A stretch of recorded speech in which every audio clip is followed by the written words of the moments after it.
Our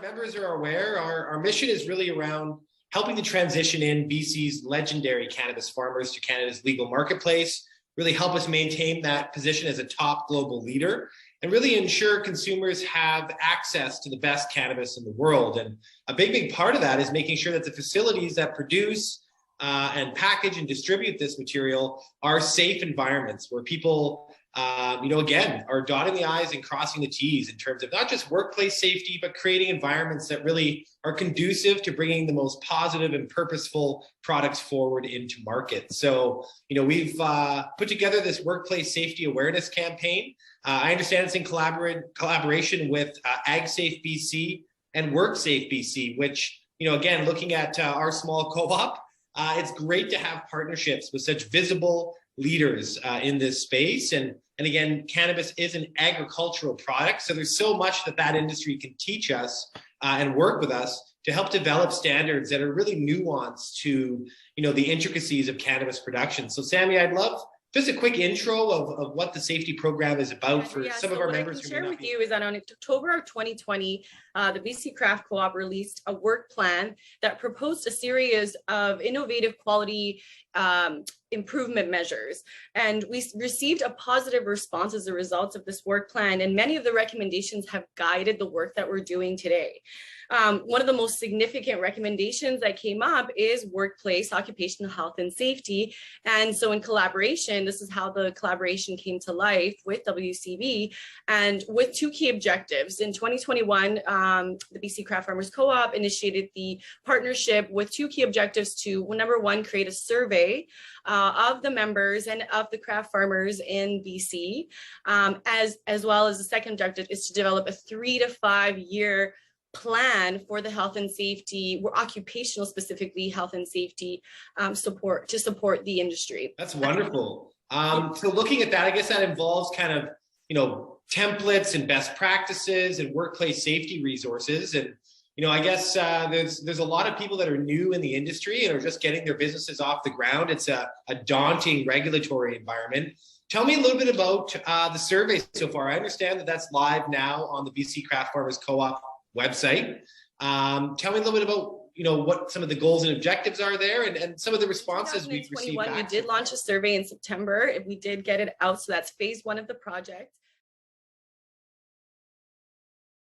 Another thing that actually came up, and I don't know if a lot of people know this, and actually I think only 50% answered yes, that WCB has a dedicated classification for cannabis, for safety in cannabis.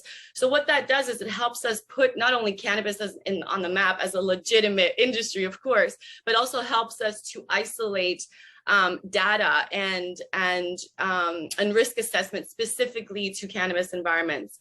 Other things that come up in the survey, only 50% of the organizations have first aid, of course, also because 85% don't really need it. However, it's still a good idea to know how to do basic first aid, have a first aid kit on site. I even have one in my house. So top right now, what's coming up as an injury or risk is sprains and strains. So believe it or not, MSI, musculoskeletal injuries, are at the top right now. So there's an opportunity to really work with, ergonomics. That hasn't been something that we talk about, even in safety, hasn't been as popular in other industries, though it's very, very important because, as we know, it could cause a lot of back pain and back injuries when you have MSI injuries and lack of ergonomics. So a lot of bending, twisting, lifting, awkward postures. Other things that came up were like cuts and falls. A lot that this campaign can do to help raise awareness around even these common workplace injuries. It keeps people out of the field, literally in some cases. And really just, creates an environment where, work is not as efficient. And I think when work is safe, it can be very efficient. Again, when you're not impacted by, injury hours, the operational model really does sing well. And as we've seen, leading into legalization, this is a challenging environment where you really have to, have all of your people there, manage your resources effectively. And I really think, the workplace safety campaign here is going to do a lot to raise awareness, even in the smaller organizations that you mentioned here, less than 5 people. Those are critical You look at a lot of small scale craft producers that are producing some of the best flower in market. And oftentimes it is teams of less than 5 people. So, we really have to cultivate, strong safety standards and awareness with these producers, because we as consumers desperately need their product in market. So Sami, tell me kind of, how can people get involved with this, and what's the call to action here for the safety? This is your opportunity to use this platform. We do have the survey live on the safety platform in the BC Craft Farmers Co-op website. And so, just fill it out, give us your insight.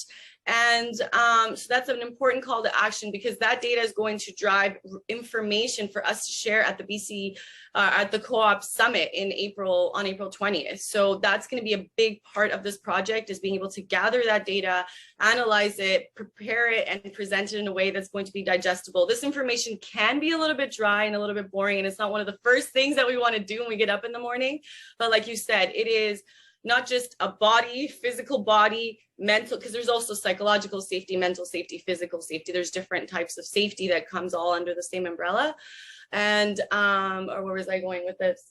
Call to action. So yes, and so we want to present it in a way that's going to be digestible, but also keep in mind that, and Jerry, you might have a really good comment about this. So premium rates, right? So one of the ways to save as an employer, you are paying WCB premiums when you have injuries. So the more injuries, the higher the premiums. And right now, what they've assessed is a 1.64% of payroll in 2022.